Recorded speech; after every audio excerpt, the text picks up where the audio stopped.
you overstuff your Peking duck? Do you not tip housekeeping? Do you borrow DVDs and not return them? Were you raised by wolves? Let's find out. Here are things that can make it better when we have to live together. We can all use a little help. Some people don't ask themselves, were you raised by wolves? Hey everybody, it's Nick Leighton. And I'm Leah Bonnema. And let's just get right down to it with our AMUSE-BOUCHE. I love these. So for today's AMUSE-BOUCHE, I want to talk about Běijīng Kǎoyā, commonly known as Peking Duck. So Leah, have you had Peking Duck? No, And do you know what it is though? I'm going to guess it's duck. Okay, yes, it is duck. And it's cooked in a certain way Uh-huh, very good, yeah. that one refers to as the Peking method. Right. So, yeah, I mean, that is not wrong. So basically, Peking duck is probably one of the most famous dishes in China. Like when you go to Beijing, people are like, you got to go to the Great Wall and you got to have the duck. And to totally oversimplify it, it's basically duck that is prepared in a very special way. And air is pumped under the skin to separate it from the fat. And then it's glazed with syrup and spices and then hung for 24 hours. And then it's roasted. And there's a couple of different ways they roast it. They either roast it sort of like traditional style, or they also roast it hanging up, which allows like the fat to sort of render and drip out, which leaves a very, very crispy skin. So if you've ever walked like through a Chinatown anywhere and you see all the ducks hanging in the window, that's what this is. And the history on this is actually a little murky. It might have started up in the Yuan dynasty. And by the time we get to the Ming, it's on all the imperial court menus. And by the time we get to the Qing dynasty, it's basically trickled down to the upper classes, and like regular wealthy people were also having it. And because it was probably like a Yuan Ming thing, it's actually probably not even from Beijing originally. The capital of imperial Ming dynasty, China, originally was in Nanjing. And so then it moved to Beijing. Anyway, we can have a conversation about the mandate of heaven and the dynastic cycle another time. Point being, it's called Peking duck. It's from Beijing now, and that's all you need to know. So you're at a restaurant that hopefully specializes in Peking duck because it's a specialty. And here's basically what's going to happen to you during this meal. And depending on what type of restaurant you're at, there might actually be some ridiculous pageantry. So they might present the duck to you before carving. You might get a certificate of authenticity for the duck. And I seem to recall being in some restaurant in Beijing where they wheeled around a big gong and they would hit the gong every time like a duck arrived at someone's table. I love that. And I'm pretty sure that must have happened because like, why would that be in my head? Like, why would I just make up the duck gong? So I think that happened. I had a lot of Peking duck in my day, so, you know, it's hard to keep it all straight. So there's also a lot of casual Peking duck too. Like it's not always sort of some extravagant affair. So the duck is going to be A casual Peking duck. you know, for those casual Tuesdays, sometimes you just want a little Dress down. yeah, you know, dress it down with jeans, dress it up with pearls. It goes from desk to dinner. So you're going to be presented with the duck sliced at some point, and they may do it tableside or it just might arrive at your table in a platter. Okay, great. And if it's hot and crispy, you might be presented with just the crispy duck skin to try. And there could actually be some table sugar with it or like a sauce. And so you can like dip the skin in sugar and or sauce and like just try the skin. And then you're also going to have all these fixings. So there's going to be pancakes and spring onions, maybe cucumber, and then some sauce. And it could be bean sauce or hoisin or plum sauce. And there could also be all sorts of other things depending on where you are. So using your chopsticks, we're basically just going to make tacos. Like that's kind of what you're going to do. Oh. So you're going to take the pancake, you put it on your plate, you're going to take a piece of duck, and you will probably dip the duck in the sauce. And then you'll sort of like rub the duck piece with the sauce on the pancake. And then you might add a few other pieces of duck. And then you're going to put some scallions and some cucumber. Then you're going to fold the bottom up, and then you're going to fold the left and then the right. And you're going to create a little like swaddled baby for your duck. And then you eat that one at a time. So I'm eating the little babies. You are eating a little swaddled baby of duck pancake scallion sauce thing. And a rookie mistake is overfilling it, putting too much duck or too much sauce or too much something else so that you can't really fold it nicely like in a little packet. And if you're really a pro, you'll do all of this with chopsticks and you'll actually never touch it with your hands. Oh, wow. It is also totally fine just to use your hands to do this as well. Like don't grab the duck with your hands, use chopsticks for that, but you are allowed to fold the pancake to create your little packet with your hands. And if you want to be super elegant, you'll want to do it in such a way that as you're eating it, the seam is towards you, so the non-seamed side is facing towards your guests. That's very like advanced level. Whew. And then you just keep doing this until there's no more duck left. And if you need more pancakes or need anything else, you can always ask for more of it. But you probably will have like enough to kind of get through the whole duck. So that's that. That's Peking duck. I mean, it sounds delicious. Putting a little scallion on top with sauce. Amazing. It is delicious because the way the duck is prepared is really unique. And if you've never had it, you should absolutely go have it. And it's definitely available, most likely close to wherever you live. Like you can find Peking duck. And usually, if it's not a restaurant that specializes in this, you do have to call ahead because they do need at least 24 hours to actually prepare the duck. Oh, wow. So you just make advanced arrangements. It is hypothetically possible to do it at home as well. You could maybe cook it yourself at home, Okay. but Okay. that does feel a little... We're getting out of control here. yeah, feels a little aggressive. So try that, and then 吃好喝好. 谢谢.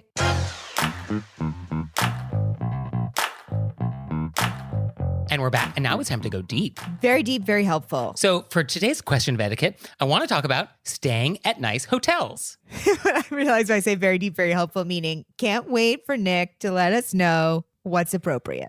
So this topic was your idea. So Leah, I know. That's why I was like, what's on your mind? let's go over this. Okay. I've worked in a lot of hotels. Yes, I seem to recall you have done housekeeping. I've done housekeeping. I've done kitchen. I've done dishes. I did morning breakfast service. Ugh. I actually was a cook at an inn. Okay. But you know, when we moved to Los Angeles, I like pulled up to something and I've never done valet parking. Oh, welcome to LA. And that got my wheels spinning. I was like, we could do a whole thing on starting there and just lump it all together into one. So, okay. I mean, for me, I'm not a hotel snob, which maybe surprises our listeners, but actually I'm really not. Like, I want it clean and I want it centrally located and I want Wi-Fi, but like, I don't need it fancy. Like, the idea is I'm not going to be spending much time in this room. I would like to be out and about wherever I am. Yeah. So I guess let's start with check-in. I think the only thing on my list is be polite. Like, I don't have any other notes other than that. Yeah. I think that's a good one. I mean, that sounds so obvious, but in looking into this topic for you today, the number of hotel employees that complain about just incredible rudeness right out of the gate from people walking up and checking in, I think it is a problem where people don't even give the hotel the benefit of the doubt. You know, they're already coming in hot. So I think if possible, just realize like this poor person behind the front desk, they're just here to help you, Yeah. hopefully. So just like start out polite. Because also, I think if you are polite, that might actually make you stand out a little bit. And, if there's an upgrade to be had, you might get it. More bees with honey. So then we're in the room. And the thing on my note is don't act like a rock star. So don't trash it. I feel like you made direct eye contact with me when you said that. Use a coaster. I like to make sure people know I live there. What does that mean? You know, when I come in, I just put all my stuff out. I put everything out. I need to You mark your territory? I need to unpack. I need to hang things. I put stuff, but then I always keep it clean. Yeah. I mean, I think we don't want to sully the room. I'm not sullying anything. Treat it like you would treat it if you were staying at a friend's place. I think that level of respect, I think, would be nice. Because it is courteous to the hotel, but it's also courteous to the next guest. Because they're not going to be totally cleaning this room top to bottom. Like, we all know what really happens. You know, it gets a light dusting, So Hurtful. you're not steam cleaning the carpets between guests. You vacuum. And how about that coverlet? That doesn't get washed every time. I hope it does. We've all seen the Dateline Blacklight Yeah. exposés. Just bring your own can of Lysol. Just spray it down. So I think the more respectful you are to the room, then hopefully, you'll pay it forward and other people will also be respectful. And then we'll all just have nice, clean hotel rooms that aren't sullied under UV light. It is fun, though, to come into a hotel room and be like, and then just like flip your shoes off and be like, run wild. I think this dovetails to my next thing, which is noise in general. I have been in a lot of hotel rooms where it just was real loud from neighbors. And I don't know if it's just because I'm a city dweller, I'm just more sensitive to living in close quarters with other people. And if you live in a house with a yard and you're just not used to like sharing walls with other people, maybe you just don't have the same consciousness. But like, keep your voices down. And if you're in the hallway, keep your voices down. Oh, I think I mentioned this at some point, but I was at a hotel for a few days for a gig, and there was somebody on my floor who had their kids go out into the hallway and play games. I think they just wanted Okay. them out of the room at like 8 a.m. how is this legal in the hall? They're just running up and down. And I was like, okay, this is Yeah, that is considered not courteous to your fellow hotel guests. wow. Yeah. So don't do that. So be mindful of the noise you make. And this also goes for any common areas, I think, in the hotel. So like in the breakfast room or in the lounge or in the billiard room, or I don't know what this hotel has. I was on the road with another comic and we were sharing a room, and this is the opposite direction. Our neighbor called and said that we were making a noise. Okay. And we're both, she and I are very aware of other people. Like we had the TV on, but I mean, it was like this. You know what I mean? And then I said, it really can't be us. We're not, because the hotel people called us and they said, You were like, we're just doing ASMR over here, I guys. was like, it's definitely not us. And then whoever it was that came and stood in front of our door and we could see their feet. They're like listening with a glass They up were to the just door. like, and I was like, you can literally stand in front of our door. It's absolutely not us. Whoever called it and made a mistake where the noise is coming from, or they are just being ridiculous. Yeah, both are totally plausible in this story. Know that if you go to a hotel, there will be other people there. Yes, it's not going to be pin drop quiet. Yes, it is communal living. Yes. You can stand in front of my door all you want. But I do think that people do take it too far. I mean, don't stand in front of my door all you want. Yeah, be careful what you wish for. So one controversial thing that I've come across is, okay, there's a hotel breakfast.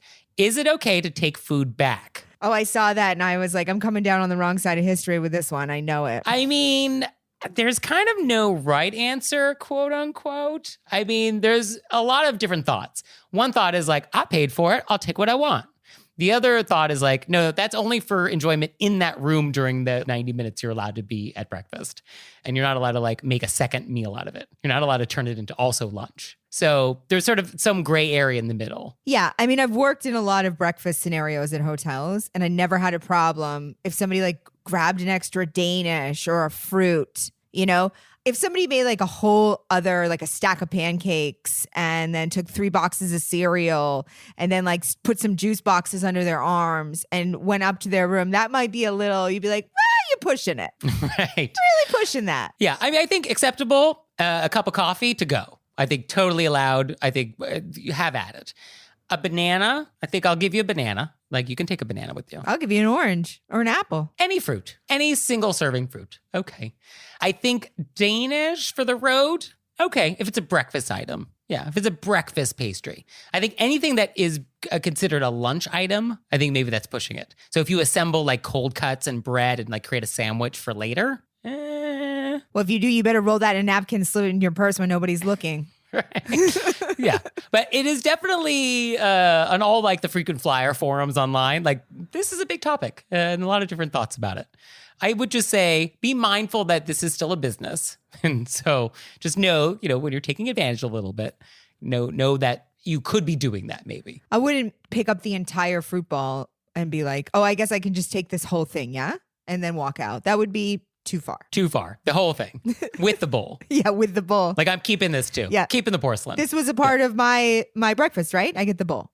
So speaking of taking things, hotel products. So like the shampoos and the soaps and all that. Oh, I think they're for the taking. They never make them for curly hair. So I never have any interest in shampoos and conditioners, and very drying for people with curly hair. Oh, interesting. And that's an oversight because lots of people have curly hair. Right? Oh, how rude. I think so too. So Miss Manners says like you're totally allowed to take the small bottles of stuff that you're using, but she, quote, remains firmly opposed to hiding half-full bottles to force replacement and to ransacking the supply cart.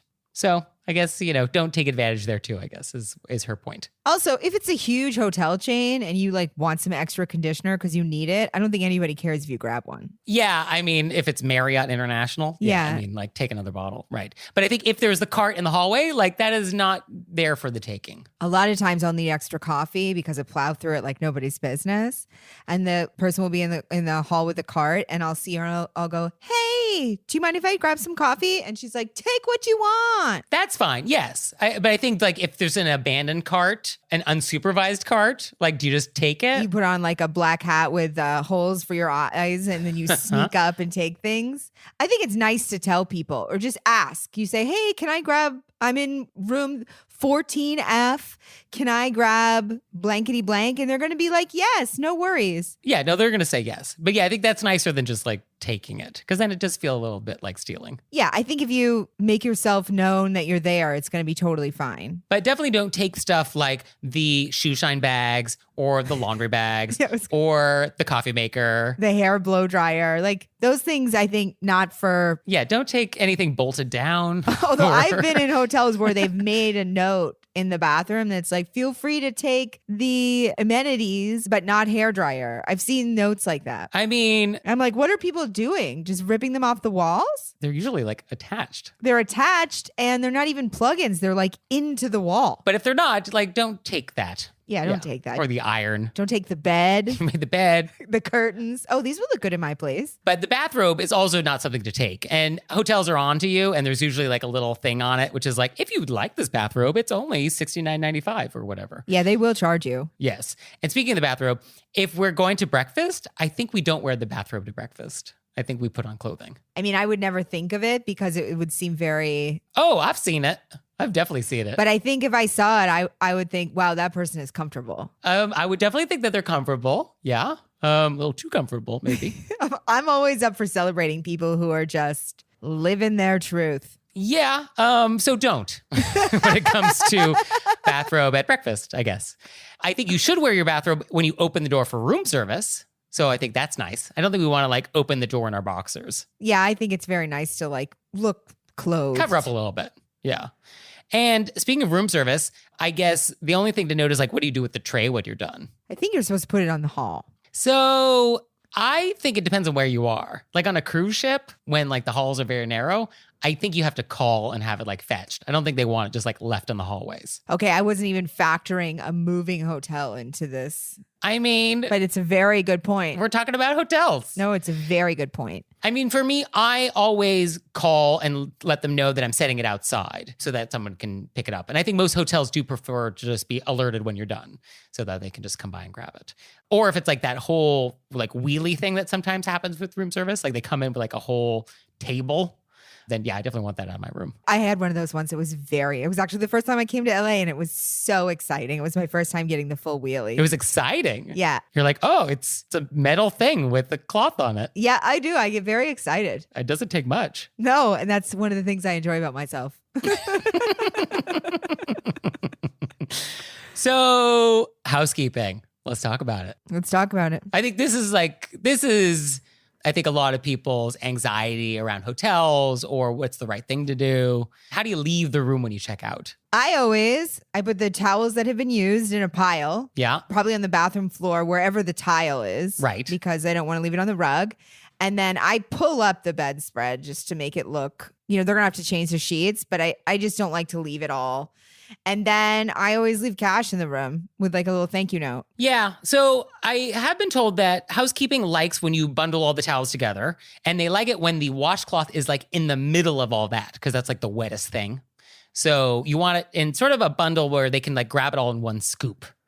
And then, yes, you definitely should not make the bed, which some people do. So don't do that. If you want to just like toss the duvet up over the top to make it look like, a little presentable, that's fine. But yeah, definitely don't make the bed completely. Like that's not necessary. I think you definitely don't want to have garbage all over the place. So like put garbage in the garbage. And I usually leave my bottles outside of the garbage in case they recycle. I don't want people to have to go through the garbage. And then tipping. Yeah, you should tip. It is not nice to not tip. So you should tip. And you should tip every day because you might have a different housekeeper every day.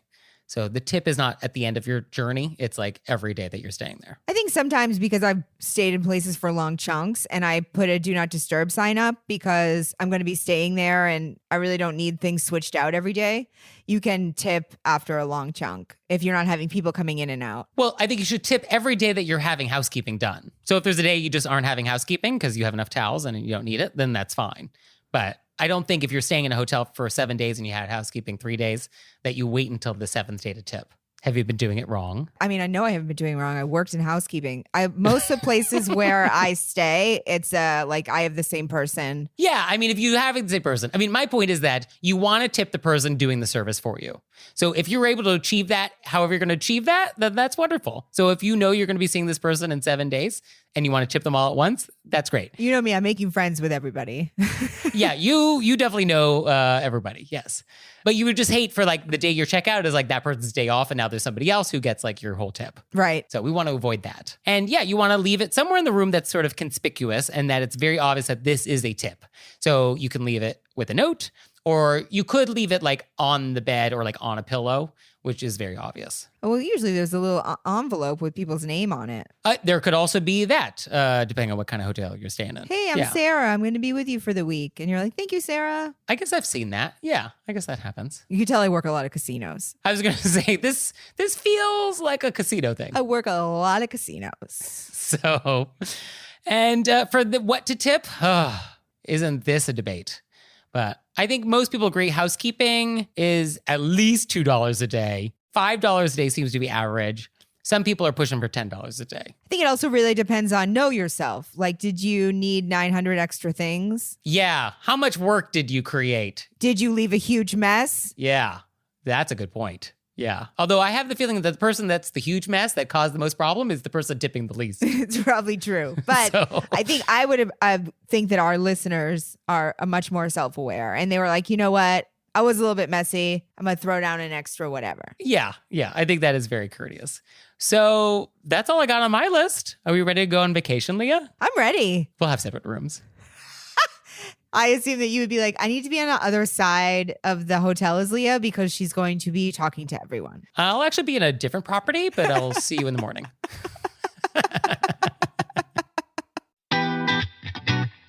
And now it's time for an intermezzo. Intermezzo. So today's episode is brought to you by Every Plate. So Leah, what is Every Plate? Every Plate is a meal kit delivery service that is the most affordable of all the options. Yeah. So a meal kit delivery service, for anybody who doesn't know, is they put the meals together so you don't have to spend that time being like, what am I going to make? Do I have the ingredients? And they send it to your house. So food just comes in the mail and then you put it together and you have an amazing dinner. And all these recipes come together in about 30 minutes or less. So super convenient. Very convenient. And they were all recipes that I hadn't tried. It was new and exciting. You know, otherwise I would just be eating the same 3 meals for the rest of my life. And each week you have a choice of 14 different recipes to choose from. So you'll never get bored. I wasn't bored at all. I really looked forward to making the meals every night. So you can try Every Plate for just $1.99 per meal, plus an additional 20% off your next 2 boxes by going to everyplate.com and entering code WOLVES199. That's everyplate.com, code WOLVES199. So check it out. Check it out. And we're back, and now it's time to take some questions from you guys in the wilderness. Ow! So our first question is, quote, I live in a rural area where the digital age has not yet arrived. I have several friends who live in a city and have all the modern conveniences, including high-speed internet. They love to borrow and are loath to return. How do I politely say no to a request to borrow a DVD for several years? And how do I ask them to return it? I read this and I wanted to ask you, who of my friends asked this question? So you have like VHS tapes. Yeah. So I feel like maybe you have this problem. You know, I know people who lend out DVDs and have people not return them, but nobody actually asks me to borrow anything. They just take them out of your house? No, nobody's asked me from my collection, but I know people this happens to. Is that a comment on your taste? My guess is that it's a comment on the fact that nobody has a VHS player. That's also probably true. So I guess for this, it would be nice if people return things without having to be asked. Yeah. But I think you can say, oh, hey, do you still have my Escape from New York DVD? Yeah. I mean, I think you could just use like a non-judgmental, value-neutral tone. Be like, hey, just want to know if you have this thing. Would love it back. I also, not with a DVD, but with other things, I forget who I gave it to. So I'm genuinely asking, did you have this? Oh, I don't forget. Definitely not. I think that it's also, I'm just feeling hurt that nobody wants to borrow my things. I just want you to know what that pause was. I'm like, why is nobody borrowing any of my stuff? I mean, I have ideas. You guys don't want Beatles' Hard Day's Night on VHS? It's a classic. I mean, I'll borrow your Troop Beverly Hills VHS. I don't have True Beverly Hills. I've actually never seen True Beverly Hills, Oh. and that was on my list. That's Shelley Long at her peak. Right, I was going to say, isn't it Shelley Long? I love Shelley Long. Yes. Outrageous Oh. Fortune, I just rewatched that. Oh, I think this is high priority. I mean, sorry, audience, but like, let's just get into it for a second. Leah, I am now worried for you. Like, what other classic movies of the 80s have you not seen? 80s, I've missed a very large chunk. Oh, okay. Well, audience, if you have suggestions for what movies Leah should watch, send them to us. So, letter writer, just ask. Because if you don't ask, then you're not going to get it back, definitely. And, how do you say no? That's really the crux here. How do you say no to people who want to borrow stuff? You know, that obviously is something I'm working on as well. But I think you can just say, I'm not loaning them out anymore. Yeah, I think you could say no. I think you could decline and not make it sound like I'm declining because I don't trust you. Yeah, and I think, and this is the thing I've worked on, the more details you give, you don't need to. You can just be like, I'm not loaning it out anymore. Boom. Yeah, don't give them reasons to try and overcome your objection. Yeah, I think it'd be better not to give a reason. That way the person doesn't think it's them personally, or they don't try to, as Nick said, give you all the reasons why that's not going to happen. So our next question is, quote, I participate in a monthly dinner meeting with 8 other women who take a small amount of time to get together to eat and socialize. We have one lady who almost every month calls to see what is being served for dinner. If she doesn't like what's on the menu, she will not come. It's almost as if she's comparing all of her options for the night and attends the best one. This is really distasteful to the hostess of the month, who has cooked and provided food for her even though she may or may not come. It's a lot of time and money, not to mention energy. How can this be addressed in a polite and gracious manner? So, my first question is, why are we cooking for guests who have not RSVP'd? Did she say she's coming and then she hears about the menu and then might not come but won't tell you? Like, why have we made a meal for somebody who may or may not show up? That's my first question. Well, I get the idea that it's 9 women. They're ready for 9 people to come every month. And then there's this one woman who last minute calls and says, what did you make? And then decides not to come. Okay, so yeah, that's super rude. Super rude. And it's hurtful. And so I think you're going to have to address it head on. There's really no way around. If everybody's assuming it's going to be 9 people and then this person constantly last minute decides, I didn't like what you cooked, so I'm not showing up. I don't know how there could be a way to say, hey, let's not hurt people's feelings, or people plan for you to come. Let people know in advance. Yes, I think we could definitely do that. But I mean, the general idea is if you RSVP for something and you don't show up, well, then I'm not going to invite you in the future. And if you're like, why didn't you invite me? Because it's like, you didn't show up the last time you said you were going to come. So I think that's also kind of fine. Or you just don't say anything. You just don't invite her anymore. This is probably a small group, and so we probably can't do that. But that's my instinct. I really get the idea that is not happening. Well, just to be clear, though, if you RSVP to something I'm throwing and you say you're coming and then don't, I'm never inviting you ever again to anything. You've lost the privilege of being in my guest list. Well, I think we know this. I think in this situation, I think they could just say, hey, let's decide in advance. Obviously, everybody's like eggshelling around that it's just this one person and we're all going to pretend it's everybody. Oh, yeah, no. Lisa is the problem here. Yes. Also, it does not sound like this is a dietary restriction. Like, Lisa doesn't eat shellfish. It's like, I just don't care for lasagna tonight. Like, that's what it sounds like. And so we can't predict what she may or may not eat. Yeah, that's what it sounds like. We can't actually do any menu planning. So one idea could be that we announce the menu as soon as we announce the date. So like, okay, it's my turn to cook. Here's what I'm planning on making. Who's available to come? And then get Lisa on the record to say, yes, I'm coming, or no, I'm not. And if she doesn't like what's on the menu, that is her opportunity to say so. And so that way I can just buy dinner for 8 instead of 9. Yep. Or if that's not how they do it, they like to leave it as a surprise or until last minute. You set the date. This is if you RSVP. And then if she then changes her mind again, I think you can say you keep changing your mind last minute and it's hard on the people who are throwing the parties. Please stop doing that. A direct but polite sort of clarification to Lisa about her behavior. Yeah, I guess that is appropriate. Yeah, that would probably be fine. And you could do that in a nice, polite way. And if she gets all bent out of shape about it, then so be it. I mean, I think fine then. She's the one who's doing the bad thing here. Yeah. And what happens when it's her turn to host? Does she expect everybody just to like the menu she makes? Maybe I should just like ask her what's on the menu and just decide I'm not into it at the last minute.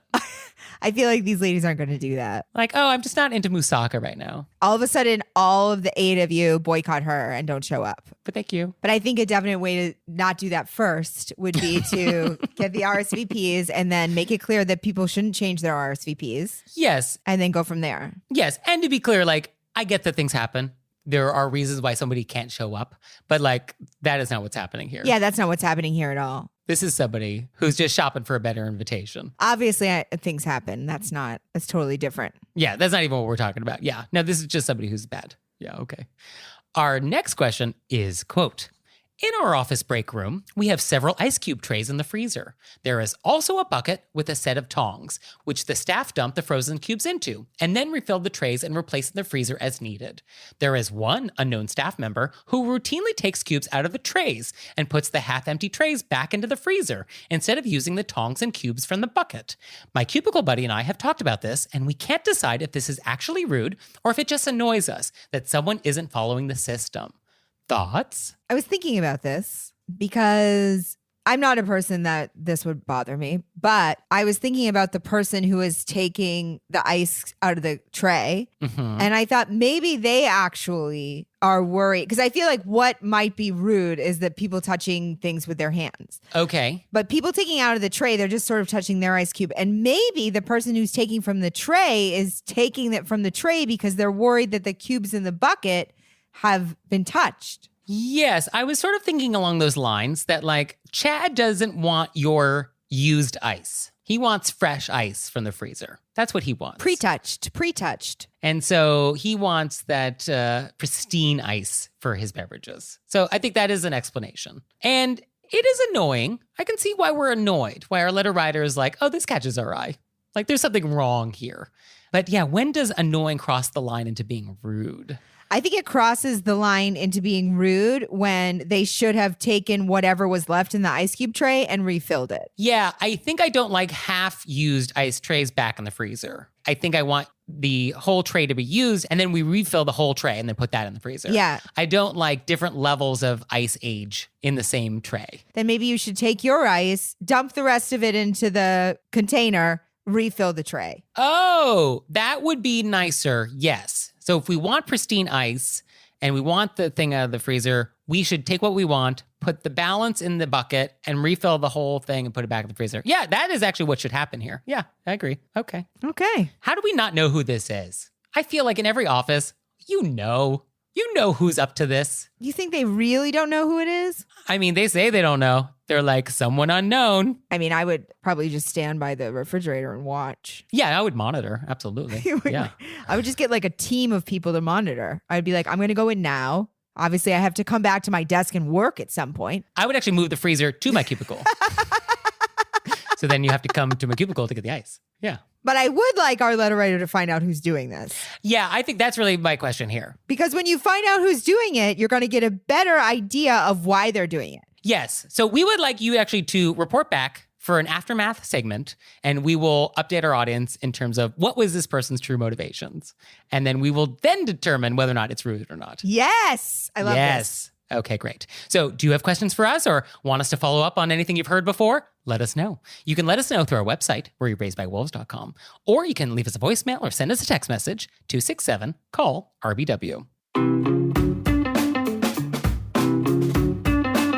And we're back, and now it's time to play a game we like to call Vent or Repent. Vent or repent. Which is our opportunity to vent about some bad etiquette experience we've had recently, or we can repent for some etiquette faux pas we've committed. So, Leah, would you like to vent or repent? You know, Oh, this sounds like a repent coming. it's a repent. And Oh, Leah. I was just going to black it out of my mind and pretend it never happened because I'm actually really embarrassed. Oh, okay. But I felt like our audience deserved for me to be honest about this absolutely mortifying thing that I did. Oh, I can't wait. So I'm at a shopping center. Mm-hmm. I have to use the washroom. Okay. Also, I'm trying not to be too explicit. And you know, I've talked before about washrooms and how I hope that we as a group can keep them slightly clean. Yeah, I think you prefer the term crisp. I like a nice crisp washroom. Sure. I go into the washroom. It's not flushed, Okay. but it's not dirty. It's not like things haven't been left haphazard. It's just a little not flushed. Okay. Like 25%? I would even say less than 25%. Okay. So I try to flush it. All right. I can't flush it. It's just like the flusher is broken. Okay. Okay. So very little is done in this bathroom. I basically went into like refresh and like blow my nose and stuff. I leave. The woman coming in behind me looks in. She goes, "Oh, does it not flush?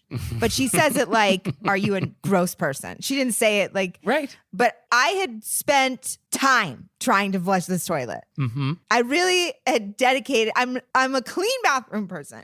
Yeah, no, we know that Leah Bonnema does not flush. So That's not who you are. it's not who I am. So I look at her and I go, it doesn't flush. You hate making eye contact when you come out when something was wrong in the bath. I was like, it doesn't flush. Yeah. There was like nothing horrible going on in there. I was like, it doesn't flush. So then she looks at me like I'm a liar, which I wasn't. I really tried. And then she walks in there and flushes it. And I don't. So now you're a liar. Now I You're look like a dirty liar. And you're a liar. But Okay. I'm a dirty liar. But the worst part is that I really tried. I was like, I was like, I'm not going to stand on the other side of the stall door and say to this woman who I don't know, I really tried because I'm already mortified. You know what I mean? But I tried when I came in. I tried when I was leaving. And I tried multiple times. It's okay. So what is the etiquette crime here, though? I mean, I don't know. I'm just mortified. I did try. I wasn't being unaware. Honestly, I don't think there's an etiquette transgression here. I think it's a great story. I'm delighted to hear it. Well, she thinks I made an etiquette transgression, but I was like, I had to stay in the restroom long enough to wash my hands. But I just wanted to get out of there so fast. I mean, I think this is really a vent about somebody who accused you of doing something you did not do and didn't give you the benefit of the doubt. I know, but I understand why she did. She was like, you don't know how a toilet flush works? How long have you been in this world? Like, she just walked in and just flushed it. Yeah, there was. 100%. I was like, I literally thought she's probably a Were You Raised by Wolves listener, and we're going to get a letter about some monster who was in the bathroom who didn't flush, and I'm going to be like, but I tried. If you're a Raised by Wolves listener and it is you in this story, please let me know. But I think you did not understand the assignment. There was neither event nor repent in this because I don't think an etiquette crime was really committed. Why repent is that I should have just stayed in there What? and just been like, this must flush somehow. I'm doing something wrong. Oh, you were supposed to now fix plumbing? Well, No. obviously it worked. This woman got it. I mean, I feel like you put in a good faith effort. I don't think it's your responsibility to fix plumbing in a shopping mall. Like, I don't think that's your responsibility. I really like the way you're seeing this. You tried to fix it. You didn't just walk away. And for all intents and purposes, you gave it your best shot.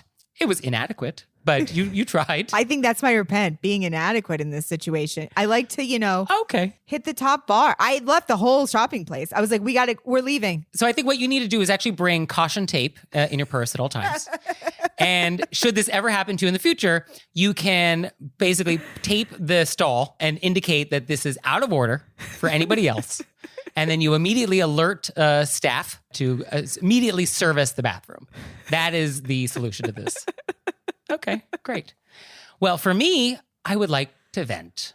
And this is serious. This is a big one, everybody. So I want to vent about people who send your welcome emails. Stop it. It's not necessary. You are literally taking up minutes of my day. It just adds up. And now I have to look at this thing and then I have to delete it. And the worst is people who don't even send you're welcome. They just say YW, lowercase, no punctuation. It's like, why did you make, you put in so little effort? What is that about? It's not even a full you're welcome. So it's the worst. And if you do this, don't. It is not necessary. And just as a reminder about how this works, because we actually do get this question do I have to write a thank you note for a thank you? It's like, no, you never have to write a you're welcome email. If somebody sends you a present, you write thank you to them, and then that's it. If somebody thanks you with a present, then you thank them for the present, and that's it. But you never send a you're welcome. That's it. That's how this works. So if you are ever tempted to send a you're welcome email, no, don't do that. Save me some minutes, everybody. That's all I want. Just want my minutes back. I don't know why. I wish I was in your apartment, when you get those emails, because I can imagine the face. And there's two people who I regularly email with that do this all the time. You can't tell them not to. What is that email? Would you please stop sending me your welcome emails? It's you can't do that because it's such a minor infraction. But you just want everybody to independently know this, that you're not supposed to do this. You're spreading the word. And the worst, actually, what's worse than the you're welcome email? The reply all you're welcome email. That's the worst. That's the ultimate in email sins. I've never even seen that. Oh, the reply all that's just a you're welcome? Oh. Oh, I mean, I actually don't think it gets worse than that. Audience, if you have an example of what's worse than the reply all you're welcome email, I would love to hear it. But I do think that actually is probably the 9th ring. That's the lowest it gets. So please stop that.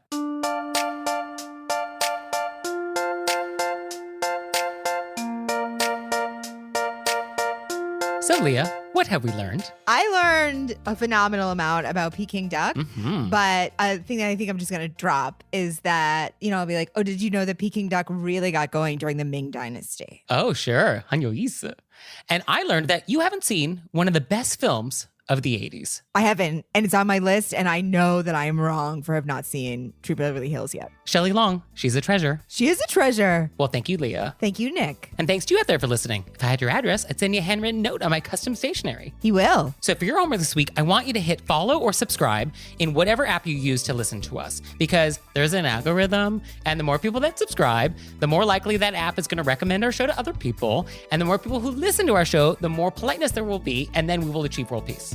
So wouldn't you like world peace? No pressure, just all of world peace is on your shoulders. Yeah, that's it. Casual. And we'll see you next time. Bye. Bye.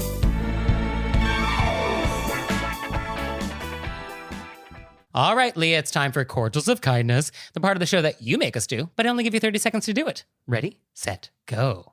I want to do a big cordial of kindness thank you, grateful shout out to Kristen at Solace Sweets, who if our listeners remember, had sent us a message about people who are taking too many of her incandescent nougats, and she actually sent them to Nick and I, and they were amazing. Yeah. Amazing. Yeah. And it was so kind to send them to us. And for me, I actually had the same one because I also got these incandescently delicious Italian vanilla nougat candies in the mail.